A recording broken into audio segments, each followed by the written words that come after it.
at the Oregon Tradeswomen's career fair. We're basically just showing them what it's like to work in trades. Like this particular trade, obviously we're a utility, we're working in water, so we're simulating a main break here, and then we have set up for them to be able to disassemble and reassemble meters. We're basically just trying to get more women involved in the trades. I actually used to come here when I was younger, and I have done a few main breaks, which actually kind of inspired me to get here and get into the water bureau. Doing the main break, it was pretty chilly outside, but all the water coming on me, I was having a blast. So I was like, okay, I think I'll definitely like dealing with some water every day. I think a job in the trades is something that's wonderful, especially if you're not sure that you want to go the college route.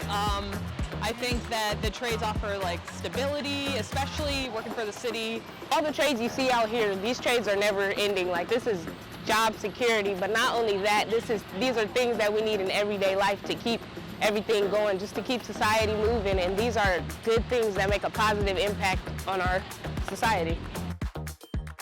I think it's important to have women in the trades because we bring a different perspective and a different kind of view. The women that I do work with, they have great teams, they got my back, and it kind of becomes like a little family. So it's really fun to come to work every day. It's kind of like, it's not work anymore after a while because you're just having fun.